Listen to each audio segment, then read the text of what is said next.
Hi, Broadway and Chicago fans. I'm Emily, and I'm so excited to be chatting with Yaegel T, Welch, and Richard Thomas from To Kill a Mockingbird. And we're back in Chicago. Welcome back. Yeah, great to be back. Thank you. And, okay, so I know that the show just came off from a little bit of a layoff, and now you're back in this new season of the show.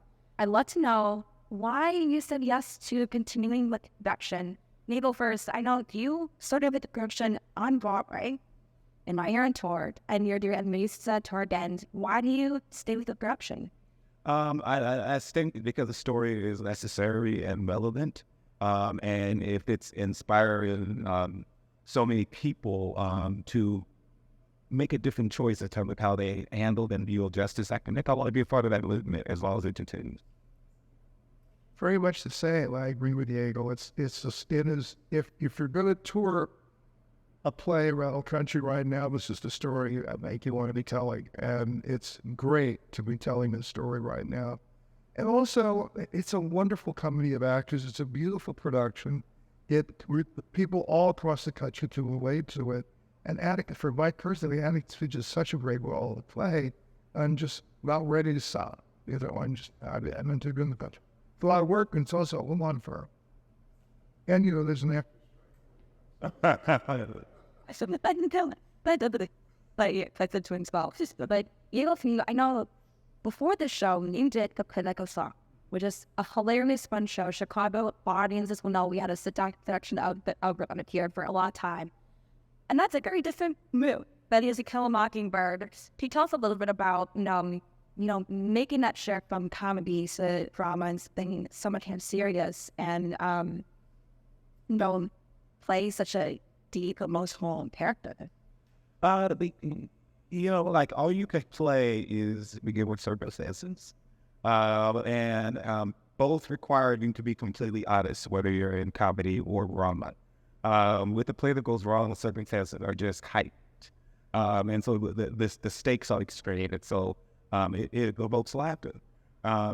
In To Kill a Mockingbird, the stakes are also extreme, but also so little, and it causes people to empathize, and it's just sort of turning the dial a different direction, but both really take the same set of skills. And he's a very funny man. That's not so is he. The biggest clown. We're the two after the comedy environment. And just some fun to know that, because as an audience environment, I had the privilege to see the production last year. I was very fortunate to bring up family and someone who said to see it. And, for so many of us, I read the book in high school and that's coming, but I'm still thinking that's where I see what is going to happen next. And Eric does a really beautiful job of giving more depth to the characters that you play. It's so wonderful.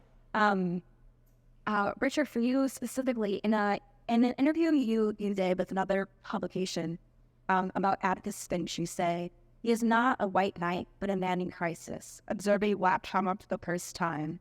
And that's just about I'm learning journey out of Atticus Finch and this specific adaptation. Can you share a little bit more about audiences who have not seen this production yet and the growth that these characters go through in this? Ariel Sorkin was left to attempt to let Atticus be a sort of king figure,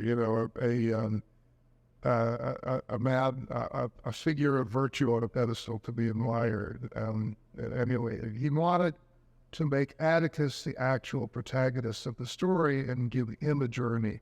And in order for a character in drama to have a journey, there has to be crisis and there has to be a challenge. And so he's, first of all, given a sense of humor right now, because, there's nothing stuffy about Errol Sorkin's Atticus Finch, just nothing pompous about him. He's a very humble man, genuinely likes people, and thinks that the world is working perfectly a certain kind of way until he takes on the case of Tom Robinson, and then goes on a journey of the loss of innocence and a great re-examination of his own place in this community. So right there, you have a journey that an actor can take as a character that an audience can identify with. I would say he's a more active figure in a certain way, emotionally less productive. And that's a gift for all the Atticus to crowd to be able to play this part. And you, but that could be colorful. Neil, for you, in a few interviews, you mentioned how, one, you enjoy being a voice of the unheard, the disenfranchised stories. And you have mentioned before that a ritual that you have in on is before show begins, you talk to your ancestors who have unlawfully died, and you say, I want permission to bow out there every performance, and I want to honor them innately. I bring authenticity to every role, and that helps portray the story and bring comedians to life. I'm curious about the emotional load you take on doing this production, and what keeps you in check to be able to, acting. It's the wonderful doubt, and then you have this you can build out and a lot of emotional Christians and on that. Yeah, and every production, play, character you take on, a part of something different, but these circumstances all do live inside me in different ways. Like I've experienced trauma in my life, or have had to face tough questions. But yeah, and so I bring that to the table. Like I'm like you can't separate not that you're going out there every night, having some type of therapy, but you can't separate, your life completely from what's happening. But with this particular story, because it's so real and present, and there's so many stories that keep popping up about young people dying unjustly at the hands of the mob, I don't have to dig that far. Like there's so many cases, I'm so fortunate that I'm not dead, because the only thing it's opportunity, being in the wrong place at the wrong time is what's happening to a lot of these people. And so I connect and I empathize. I am, I don't have to act being scared of what would happen to me at the hands of the law. I tend to be afraid. Though I break no laws, I'm afraid when I see a gun. And that's the unfortunate reality of being Black and in America. And this story is addressing to that. And so a lot of the stuff is simply just bubbling underneath in general. And, some of the questions that get asked, I get to address in real life every night, because I also live it.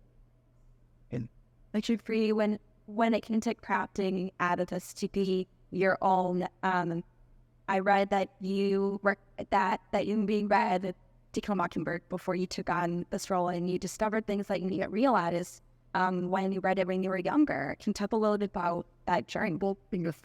I like to remind people is that To Kill a Mockingbird is not a YA novel. It's an adult novel, and it works as a YA novel brilliantly because young people really respond to this story because they read it usually at a time when they're developing their own sense of the social conscience and justice and community and all that. So it's very pertinent to young people.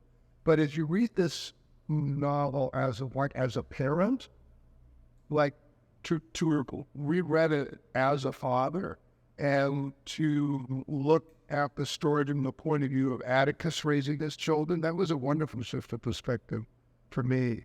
So I loved it. But then, having read it and having done the due diligence of the novel, and I began to prepare Aaron Sorkin's script, my full attention shifted from the novel to the play, because my loyalty and my fealty as an artist in this production is to what he's written.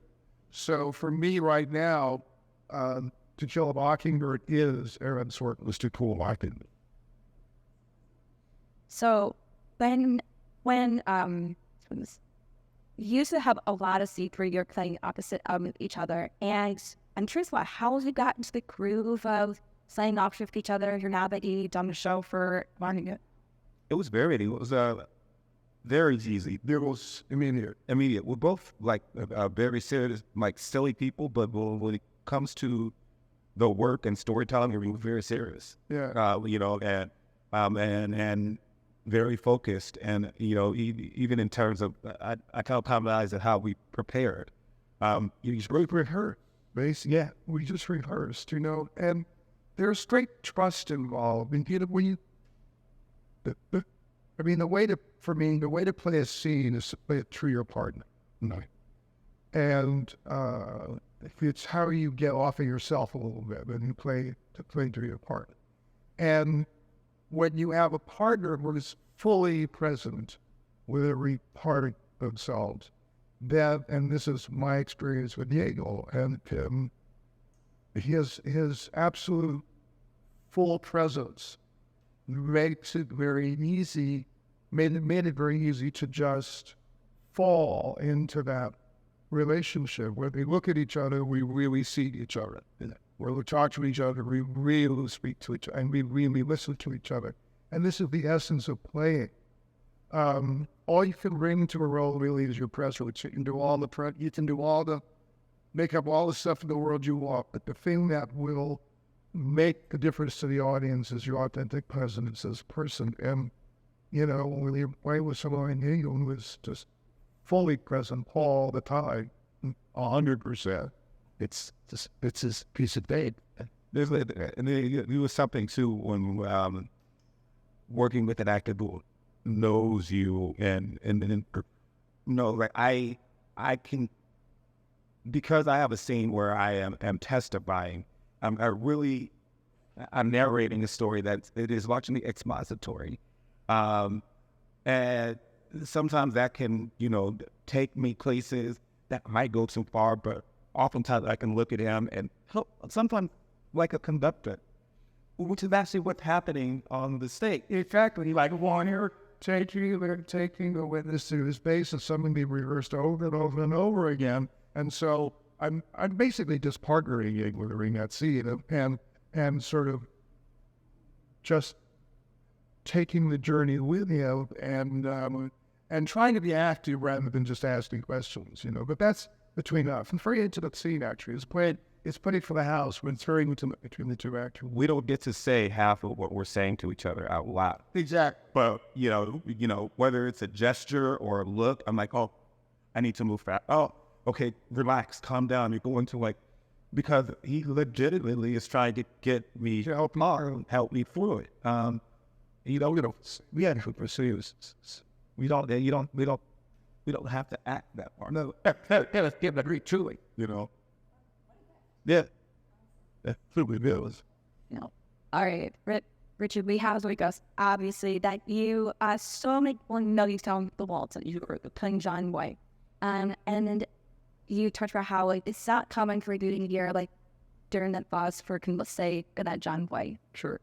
I'm curious, was there a time in your actor's career that you wish people would see you as you and not see you as John Boy? And what are your general feelings of being associated with the as an actor, I want people to think of me as the character on Whale. I don't think of me as John Boy is perfectly fine with me. And they don't need to know it. They don't need to, to have a point of view about me as a person besides. If you create a character and so vivid to people that they fully associate that character with you and think of it as a real person, right? Like Atticus Finch. That's a great thing for an actor. So, yeah, I don't care. They don't have to pay attention to me. I'm glad they think of me as a character I play. It makes us all call them John. What?